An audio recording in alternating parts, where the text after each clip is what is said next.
If you know, you know. So Errol the Truth Spence responds to Shawn Porter, stating that Errol Spence is jealous of him. He don't like to see him on TV. He don't like to see him with that belt on his waist. And Errol Spence responded by saying, "What is there to be jealous of? I make more money. I rock a better suit. I'm better looking. I don't have a dad where he all up in my pocket like his pops is. And I'm more famous. I could sell out more in his hometown than he does. He can't even sell out in his hometown. He don't even have a hometown. He can't sell out in Vegas nor in his hometown. So why will I be jealous of Shawn Porter?" He also stated on Barbershop interview, it was a great interview, so check it out, that he wouldn't even entertain the Shawn Porter fight if Shawn Porter didn't even have a belt. At this point, he passed Shawn Porter. He just wanted the strap. It's not personal.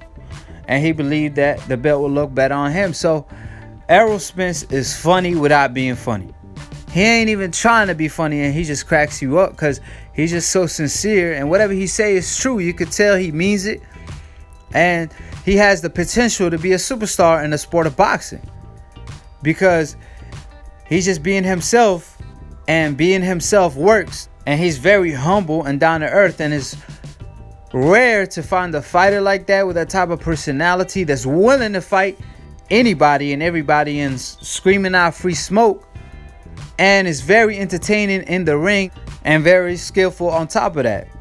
And Errol Spence also made fun of Shawn Porter's shoes that he was rocking during an interview they had on PBC, and he posted on his Instagram stating that he finna put the work on Shawn Porter with his big ass Reebok shoes. So it's very personal, and you could tell Shawn Porter and Errol Spence don't like each other at this point.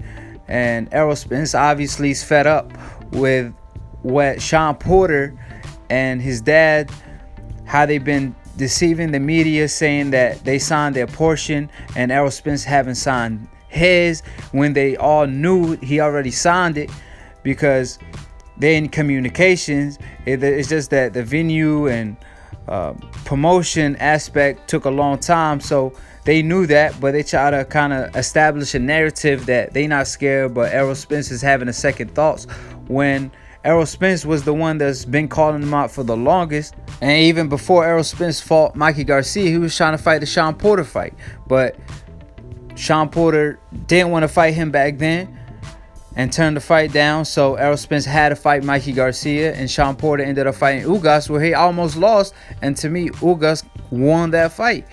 However, he was the champion, and you kind of gotta convincingly beat the champion. So Errol Spence is having his shot against Shawn Porter, and we'll see if Errol Spence is the first fighter to either dominate Shawn Porter or even stop him. And I'm telling y'all right now, just because Errol Spence wasn't able to stop Mikey Garcia doesn't mean he can't stop Shawn Porter. Errol Spence is a rare fighter that stops top competition. Before the Mikey Garcia fight, Errol Spence stopped all the top competition he had fought. And that wasn't by luck or design. That was actually because of his skill sets and the way he fights and the pressure he puts on his opponents in the ring and how accurate he is. And on top of that, he is the body snatcher. So just because Mikey Garcia was there to survive don't mean Errol Spence can't stop Shawn Porter. Mikey Garcia, if he wanted to win the fight and he took chances, he would have definitely got stopped. But he chose not to. And Errol Spence even stated during the interview with Barbershop Conversation that he didn't even have a strength and conditioning coach for his last camp. However, he will for this camp. And he just wanted to work on his boxing skills versus Mikey Garcia and show a different dimension. So against Shawn Porter, he will most likely have a strength and conditioning coach because of Shawn Porter's style, and because Shawn Porter has to be aggressive in order to win this fight. He has to fight in the inside. He cannot stay in the outside and try to box Errol Spence, because Errol Spence would just pick him apart from a distance.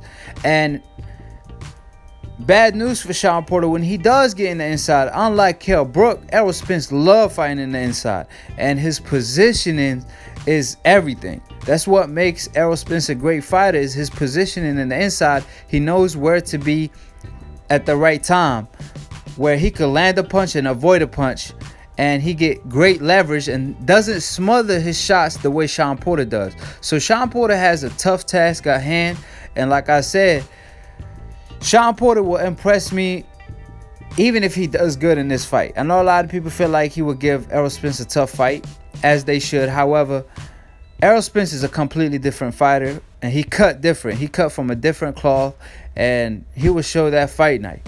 It is a tough fight on paper, but at what Errol Spence been showing in the ring, his different dimensions, the way he beat Mikey Garcia with ease, and the way he ran through all his other opponents, I just can't see how Shawn Porter, who struggled with Ugas, could perform well versus an Errol Spence.